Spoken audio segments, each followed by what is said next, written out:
All right, so I've been doing a lot of research on how to best teach with kids in the classroom and kids at home at the same time. So as I've been watching other people do this and getting information from other people, here are a few tips and tricks that I think might be helpful. So one of the things to do is make sure that you are logged into Zoom both on your desktop and another device, so a mobile device. And what I'm going to do is I'm going to constantly share the desktop screen as a screen share. So one thing you can see is that when I'm not doing that, all of the students that are at home are up on the smartboard, so it sort of feels like they're in the classroom with us. Other kids in the classroom can see their friends on the smartboard, just a little bit, so it's not completely obtrusive. But then I'm going to do a screen share from here. Now, the thing that you have to make sure you do is share the entire screen. If I share just a tab, then I'm not going to be able to use the Smart Ink on top of it.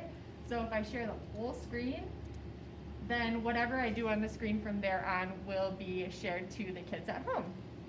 So that said, let's just try a few things. I'm going to go to Bridges Math site.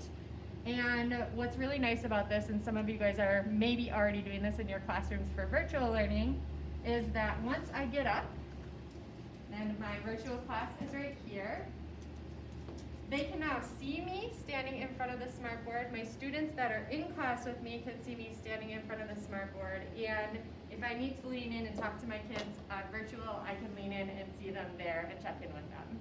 So this is where I can kind of monitor all of my students, and this is where I'm sharing what everybody can see both on the screen and in person.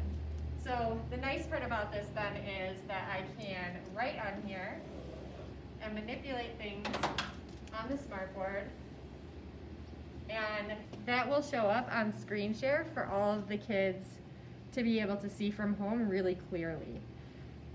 One thing to remember is that I'm kind of stuck in this area because I can't get really close to a lot of my other students in the classroom. So this actually makes sense because I can get close to the kids here and also speak to the kids in front of me at the same time. When I am sharing, I have the speaker and the audio on my desktop. This one is just sharing my video. So this is on mute, and the speakers are on mute, otherwise we'll get a ton of feedback. And then this speaker is on, and then this is on unmute, so that this is where they're hearing me from. Even when I walk over here, it's still picking me up for students that are on virtual. And then that way, when students unmute that are on virtual, their voice will come over the loudspeaker, so everybody will be able to hear what they are sharing from the class. And then if people in this part of my class are talking, that microphone will pick them up. They'll have to talk a little bit louder probably than normal, and then kids at home will be able to hear them as well. So I'll show you another feature. Let's say I want to share a video. I am going to just go to stop share for a second and make sure I have this share computer sound clicked on, because that way it will share with all of my virtual students as well. I'm going to share, and then I'm going to play the video. It will come out of the loudspeakers and also share to my students at home.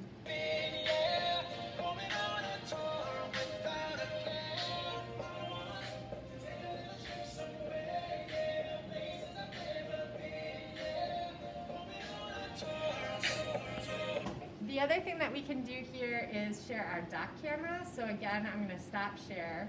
My dock camera is connected to my desktop, so all of this is done over here. Probably I would put my desktop a little bit on an angle so that I can sit here and use it while I'm facing my students, and my virtual students can see me as well. And what I'm going to do here is go back to screen share, go to advanced, and content from second camera, share again. And now my dock cam is here for me to be able to write on. So kids at home are seeing that. My students in the class are able to see that. So let's say I'm doing a read aloud or practicing a writing mini lesson, they'll be able to all see it at the same time. I'm not doing two separate things. All right, stop sharing that.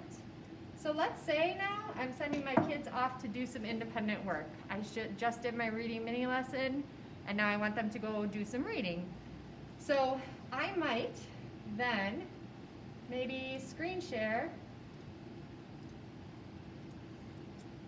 and choose like a timer and set that on so all of my kids who are virtual can see it.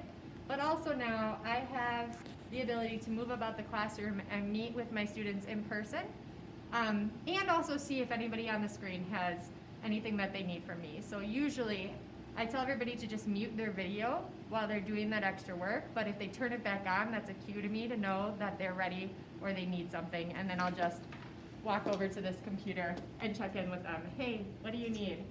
How can I help you? If I want to confer with somebody while I'm doing that, I'm just gonna literally grab them over, and I can either put them in a breakout room and meet with them there, or I can just talk to them from here.